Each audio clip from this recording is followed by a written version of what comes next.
4.5 लाख नौकरी जो हम लोगों ने दी है, जिन जिन गांवों में जिन जिन जगहों पे वो लोग नौकरी पाए हैं, धन्यवाद दे रहे हैं। किसी जाति वर्ग के हैं। हम लोगों ने जो पिछली सरकारों में भ्रष्टाचार था नौकरी देने में, पहले लिस्ट आती थी एक ज़माने में सैफई इटावा से, और वही लिस्ट जो है दूसरे दिन प्रकाशित हो जाती। देखिए, समाजवादी पार्टी के लोगों का काम क्या था? वो ज़मीनों को गरीबों के कब्जा करते थे। एक वर्ग विशेष के लोग गरीब आदमी को दबा करके खेत खलिहान मेड़ जो ज़मीन मिली पिछले सपा कार्यकाल में कब्जा करने के अलावा कोई काम नहीं किया। पिछले 5 वर्ष हम लोग बहुत परेशान थे। ब्राह्मणों का पॉलिटिकल कन्वर्जन समाजवादी पार्टी की ओर हो, ब्राह्मण समाज सपा को वोट करे, अखिलेश को सीएम बनाएं, इस तरह की अपीलें जो तिवारी हाथा से हो रही हैं और उनके लड़के दोनों सक्रिय हैं, दौड़ रहे हैं क्षेत्र में, कहाँ तक असर डालेगा? सियासत पर क्या असर होगा इसका?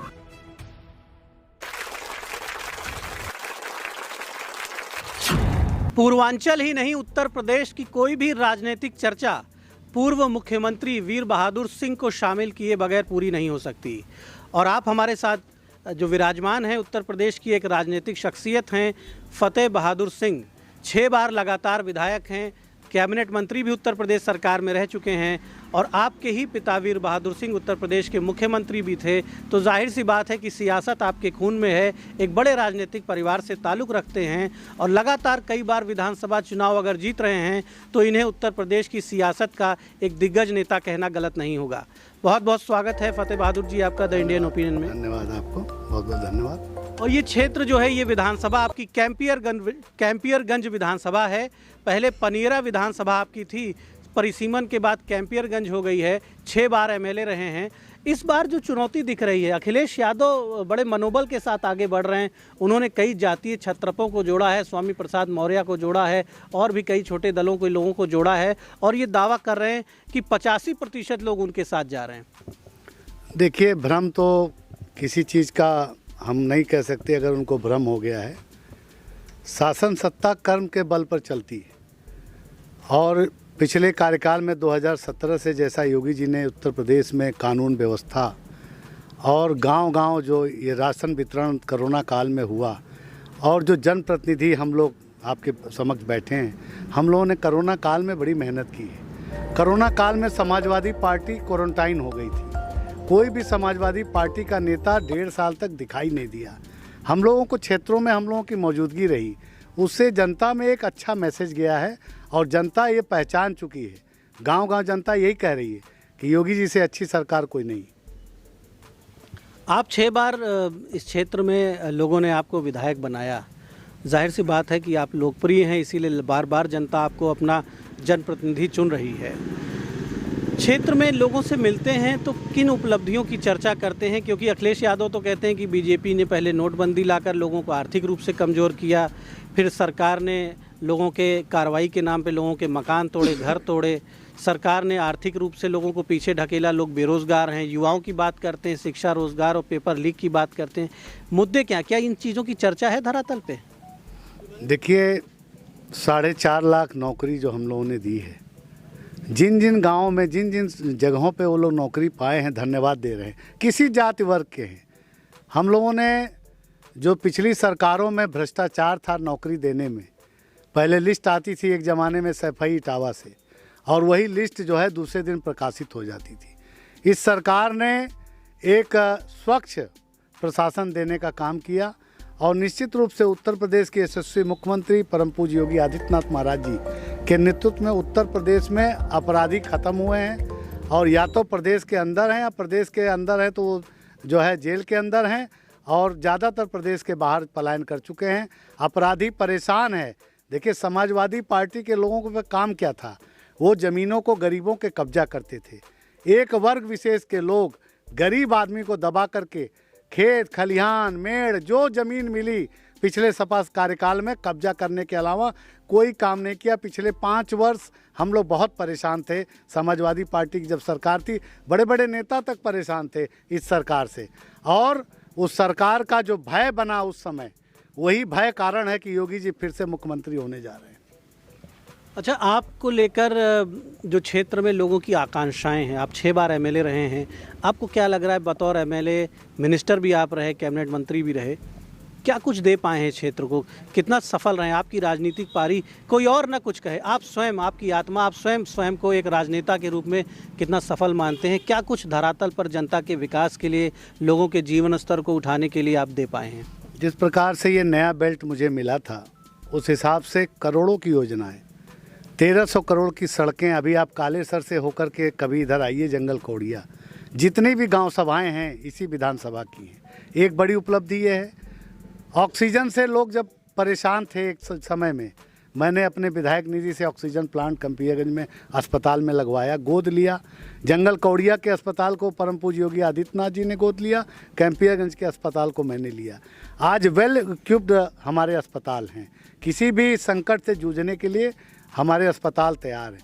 किसी भी क्षेत्र के विकास के लिए, शिक्षा के क्षेत्र में 2-2 ITI, 2-2 डिग्री कॉलेज, और यहाँ के नौजवानों को खेलने कूदने के लिए, आगे बढ़ने के लिए एक बहुत बड़ा ग्रामीण स्टेडियम हमने इधर बनवाया है, जो बन करके तैयार हो गया, जो दिखाई दे सकता है। मैं वही बातें आपसे कर रहा हूँ जो मौके पर दिख रहा है। और इतनी बड़ी योजनाएं 4.5 साल में करना कोई एक सामान्य विधायक के लिए बड़ा मुश्किल काम था। ये योगी जी का आशीर्वाद रहा कि हम लोगों ने बड़े पैमाने पर विधानसभा में विकास की गति से विधानसभा को जोड़ा है। और जनता हम ही को केवल वोट नहीं देती, 8 जगह वोट देती है। ग्राम सभा में ग्राम प्रधान, BDC, जिला पंचायत सदस्य, 2 MLC भी वोट पाते हैं। एक प्रधान के वोट से MLC होते हैं, एक शिक्षक क्षेत्र से MLC होते हैं, और वहीं लोकसभा के सदस्य। इतने दायित्वों के बाद भी, सहयोग सबका मिलने के बाद भी इतना बड़ा विकास कर ले जाना, ये कोई मामूली बात नहीं। मैं अपने विकास कार्यों से पूर्ण तरह संतुष्ट हूँ। हाँ, हमारे पास एक मुद्दा अभी बचा है जो मैं आपसे भी शेयर करना चाहता हूँ कि हमें और भी क्षेत्र के नौजवानों को ज़्यादा से ज़्यादा रोजगार से जोड़ने का काम करना है। जो मेरा आने वाले चुनाव में मेरी सोच है कि सरकार बनने के बाद रोजगार के अवसर और बढ़ाएं हम। अच्छा, गोरखपुर को आप किस रूप में देखते हैं? गोरखपुर के लोग, कहा जाता है, अभी भी भारत के तमाम बड़े शहरों में मजदूरी करने जाते हैं। बैंकॉक जैसे देश में गोरखपुर के लोग बड़ी संख्या में वहाँ छोटे मोटे काम करते हैं। गोरखपुर तो शुरू से ही राजनीति का एक बड़ा केंद्र रहा है। आपके पिताजी मुख्यमंत्री रहे, योगी जी यहाँ से मुख्यमंत्री हुए, चिल्लूपार में पंडित हरिशंकर तिवारी बड़े नेता रहे। तमाम दिग्गजों का नाम पूरे भारत में गूंजता है। लेकिन गोरखपुर धरातल पर यहाँ बहुत सी चीनी मिलें थीं, कुछ बंद हो गई, कुछ चल रही हैं। रोज़गार के नाम पर, एम्प्लॉयमेंट के नाम पर युवाओं के लिए अवसरों की कमी अभी भी है गोरखपुर में। तो गोरखपुर आत्मनिर्भर क्यों नहीं हो पा रहा? यहाँ का युवा अगर बम्बई में, सूरत में, अहमदाबाद में, दिल्ली, नोएडा की फैक्ट्रियों में बहुत कम पैसे में मजदूरी कर रहा है, तो कहीं ना कहीं चिंता का विषय है ये। 2091 में फर्टिलाइज़र फैक्ट्री बंद हो गई थी। 1991 में फर्टिलाइज़र फैक्ट्री बंद हो गई थी। योगी जी की देन है और मोदी जी की देन है कि हज़ारों हजार नौकरी जितनी है हम लोगों के क्षेत्र से भी हम लोग भेज रहे हैं। नौजवानों को रोज़गार मिल रहा है। All India institute of medical sciences, उसमें भी रोज़गार मिल रहा है। रोज़गार के अभी गन्ना मिल जो पिपराइच की थी, उसका आधुनिकीकरण करा करके उसको बड़े पैमाने पर उसकी क्षमता वृद्धि करके उसको भी चलाने का काम योगी जी ने किया है। तो गोरखपुर इंफ्रास्ट्रक्चर में भी आगे बढ़ रहा है, रोज़गार में भी आगे बढ़ रहा है। अब विपक्ष के चश्मे से अगर कोई देखेगा तो उसको कुछ दिखाई नहीं देगा। हम जो धरातल पे है उसकी चर्चा कर रहे हैं आपसे। अच्छा, तिवारी परिवार जो चिल्लूपार का है, ये क्या असर डालेगा? समाजवादी पार्टी के साथ जाना और एक इनका मैसेज देना, अपील करना, ब्राह्मणों को अपील कर रहे हैं कि वो मास कन्वर्जन, ब्राह्मणों का पॉलिटिकल कन्वर्जन समाजवादी पार्टी की ओर हो, ब्राह्मण समाज सपा को वोट करे, अखिलेश को CM बनाएं। इस तरह की अपीलें जो तिवारी हाथा से हो रही हैं और उनके लड़के दोनों सक्रिय हैं, दौड़ रहे हैं क्षेत्र में, कहाँ तक असर डालेगा? सियासत पर क्या असर होगा इसका? देखिए, भारतीय जनता पार्टी से ब्राह्मण समाज पूरी मजबूती से जुड़ा हुआ है और ब्राह्मण समाज इस प्रदेश और देश के लोगों को मार्गदर्शन देता है। अपने जहाँ होता है उस गांव का शिक्षित वर्ग में आता है तो ब्राह्मण समाज के लोग आते हैं, वो एक दिशा देने का काम करते हैं। ब्राह्मण समाज ये कभी नहीं चाहेगा कि असामाजिक तत्व इस प्रदेश में कभी हावी होने पाए। इसलिए ब्राह्मण समाज होशियार है और 99.9% भारतीय जनता पार्टी के साथ है। किसी के कहने पे या बहकामे पे अब नहीं आने वाला है। तो योगी जी भी अब चुनाव लड़ने जा रहे हैं गोरखपुर से और पार्टी ने निर्णय लिया है कि गोरखपुर से ही लड़ें, और उनकी घेराबंदी में भी विपक्षी दल जुटे हुए हैं, उनके खिलाफ प्रत्याशी उतारना, तमाम मुद्दों को उठाना, योगी जी के स्वयं चुनाव लड़ने से, विधानसभा का चुनाव लड़ने से क्या कुछ जिम्मेदारियां पूरे संगठन की बढ़ गई हैं, या आप मान रहे हैं कि बहुत आसान होगा सबके लिए? मैंने एक इंटरव्यू में पहले भी कहा था, लाइव इंटरव्यू था, उसमें मैंने कहा था कि योगी जी शहर से पर्चा भरें और प्रदेश का दौरा करें, हम लोग सर्टिफिकेट लेकर के उनको देने का काम करेंगे। गोरखपुर में कोई राजनीतिक मुद्दा ही नहीं है, वहाँ तो जहाँ जाइए योगी जी हैं, इसलिए किसी के लड़ने से कोई प्रभाव वहाँ नहीं पड़ने वाला है। योगी जी निश्चित रूप से प्रचंड बहुमत से, सरकार तो बनी रही है, प्रचंड बहुमत से वहाँ विजय सिंह प्राप्त करेंगे। और निश्चित रूप से मुझे लगता है कि उत्तर प्रदेश का रिकॉर्ड टूटेगा आने वाले समय में कि इतने वोटों से कोई विधायक बनकर मुख्यमंत्री बने, ये रिकॉर्ड बनने जा रहा है उत्तर प्रदेश में। और उसी डर के कारण पूर्व मुख्यमंत्री अखिलेश यादव भी चुनाव लड़ रहे हैं, जो हमेशा बैकडोर से एंट्री करते हैं, एमएलसी बन करके मुख्यमंत्री बनते हैं। मुख्यमंत्री जी को हमारे देख करके नकल करने का काम किए और वो भी चुनाव लड़ने जा रहे हैं। बड़ा अच्छा है, चुनाव लड़के अपने आप को आजमा लेना चाहिए। चुनाव से भागना कोई अक्लमंदी नहीं है। योगी जी के बारे में कोई आ जाए, वहाँ कोई कंपटीशन नहीं है, कोई लड़ाई नहीं। अच्छा, आपके पिताजी का भी इस क्षेत्र में बड़ा सम्मान था और मुख्यमंत्री बनने का भी उनको अवसर मिला। मैं मानता हूं कि शायद सियासत भी आपने उनसे सीखी होगी, उनका अनुसरण करके आप राजनीति में आए। उनका जो सपना था पूर्वांचल को लेकर, पूर्वांचल में विकास हो, पूर्वांचल में तरक्की हो, तो अपने स्वर्गीय पिताजी के सपनों को आप क्या देख रहे हैं? कितना धरातल पर वो सपने पूरे होते हुए दिख रहे हैं आपको, और उनकी राजनीति को आप किस तरह से आगे बढ़ाने का काम कर रहे हैं? उनके जो सपने अधूरे हैं उनको पूरा करने में आप किस तरह से इस बीजेपी के मंच का सदुपयोग कर पा रहे हैं? देखिए, हमारे पिताजी का जो कार्य प्रणाली थी कुछ अलग थी। वो ज़मीन से उठे थे, हम लोग किसान परिवार से, गरीब की तकलीफ वो जानते थे। कोई भी दरवाजे पे आया तो मुख्यमंत्री आवास से खाली हाथ हमारे यहाँ से नहीं गया। मुख्यमंत्री राहत कोष के माध्यम से करोड़ों करोड़ रुपए का इलाज, गरीबों को अनुदान देने का काम उन्होंने किया।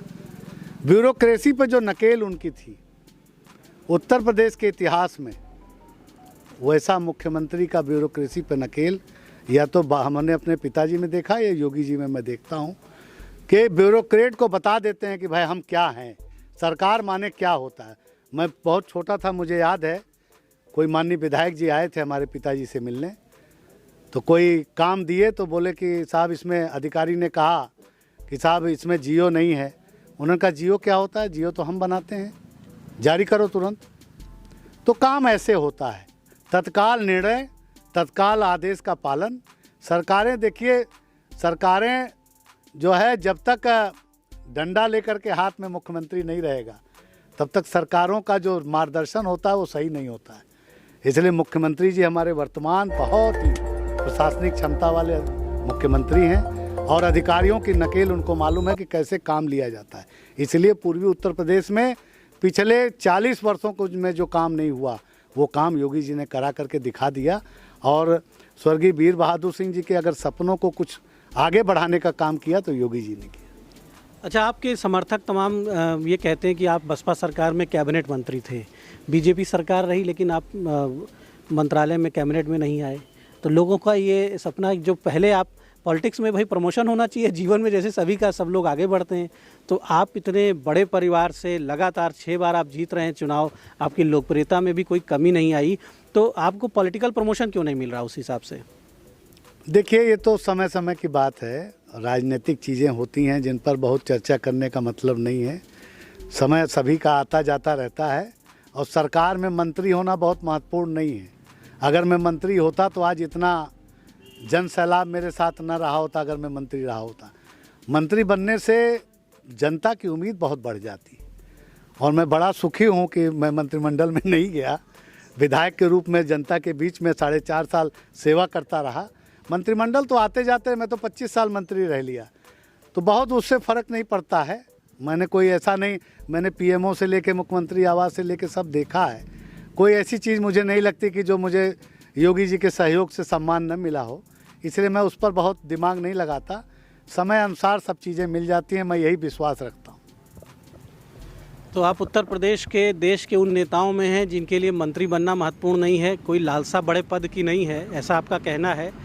हालांकि लोकप्रियता जो आपकी है वो तो जग जाहिर है, लगातार चुनाव जीत रहे हैं और ये दावा है कि समाजवादी पार्टी ने जो भी सियासी पासे इस चुनाव में फेंके हैं, जो भी दांव चले हैं, वो काम नहीं करेंगे। आपका कहना है कि जनता भाजपा के साथ है, जनता भाजपा के साथ है, किसके साथ है ये 10 मार्च को स्पष्ट होगा। लेकिन इतना तो तय है कि गोरखपुर सियासत की एक पुरानी धरती है और गोरखपुर के तमाम जो राजनीतिक दिग्गज हैं उनका चुनाव, उनके चुनाव पर भी नज़र है लोगों की, और एक रोचक राजनीति गोरखपुर में भी उत्तर प्रदेश के साथ, पूरे प्रदेश के साथ गोरखपुर की राजनीति कहीं अधिक रोचक होने वाली है। तो बने रहिए द इंडियन ओपिनियन के साथ। और इंडियन ओपिनियन पे आप देख रहे हैं लगातार उत्तर प्रदेश की सियासत के जो दिग्गज हैं, जो चर्चित सीटें हैं, वहाँ की खबरें हम आपको दिखा रहे हैं। तो हम फिर किसी विधानसभा पर किसी दिग्गज राजनीतिक व्यक्तित्व से आपकी मुलाकात कराते हैं। धन्यवाद।